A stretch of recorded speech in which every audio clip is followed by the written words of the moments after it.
नहमदु व नुसल्ली अला रसूलिहिल करीम अम्मा बाद फ़ाऊज़ु बिल्लाहि मिनश्शैतानिर्रजीम। अस्सलामु अलैकुम, कैसे हैं आप सब? आई होप कि आप सब खैरियत से होंगे। बदकिस्मती से हम जिस माशरे में रह रहे हैं, इधर एक औरत से बहुत ही ज़्यादा उम्मीदें लगाई जाती हैं। दूसरी बात, कभी कभी तो औरत को इस चीज़ की भी सज़ा मिलती है कि तुम बे औलाद क्यों हो, तुम्हारे यहाँ औलाद क्यों नहीं है। हमारे माशरे में अगर एक कंवारी लड़की घर में मौजूद होती है तो इसकी माँ से बार बार ये सवाल किया जाता है कि इसका रिश्ता अभी तक क्यों नहीं हुआ।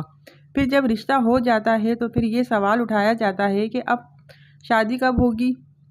चले शादी भी हो जाती है तो शादी होने के बाद फिर ये सवाल किया जाता है कि खैर से बच्चे हैं या नहीं। गर्ज औरत से बस उम्मीदें ही उम्मीदें लगाई जा रही होती हैं। हमारे माशरे में एक औरत का बे औलाद होना, इसके लिए सबसे बड़ी सज़ा होती है। सज़ा तो बहुत छोटा लफ्ज़ है, बाकायदा एक गुनाह समझा जाता है। मुझे तो ये समझ नहीं आती कि हमेशा गुनाहगार औरत ही क्यों होती है। बे औलादी के बारे में सिर्फ औरत ही से क्यों पूछा जाता है, मर्द से क्यों नहीं पूछा जाता। ये ताना सिर्फ औरत को ही क्यों मिलता है, मर्द को क्यों नहीं मिलता। क्योंकि अगर औलाद ना हो तो वजह मर्द भी तो हो सकता है ना, सिर्फ औरत तो नहीं हो सकती। लिहाजा हमें अपनी सोच ठीक करनी है। इसके लिए मैं आज आपको ऐसी दुआ बताऊंगी जिसको आप पढ़ेंगे ना ज़िलहज्जा के महीने में, इंशाअल्लाह ताला आपके औलाद हो जाएगी।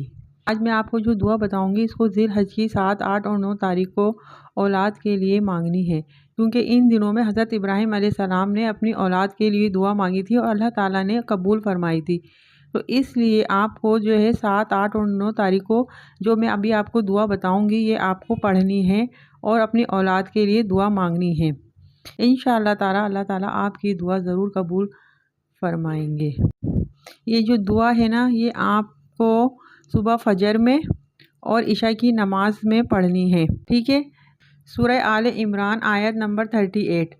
दुआ, रब्बी हबली मिन लदुन्नका ज़ुर्रियतन तय्यिबतन इन्नका समीउद दुआ।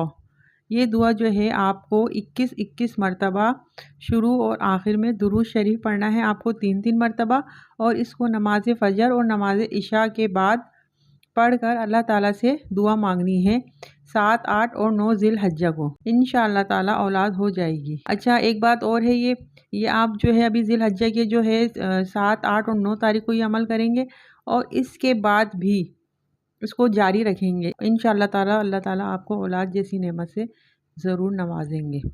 आई होप कि आपको ये दुआ पसंद आई होगी और मेरी वीडियो पसंद आई होगी। वीडियो से अगर आपको फ़ायदा हो, किसी किस्म की कोई खुशखबरी मिले तो मेरे लिए दुआ कीजिएगा और इसको आगे शेयर कीजिएगा और लोगों को भी बताइएगा ताकि वो भी इससे फ़ायदा उठाएं।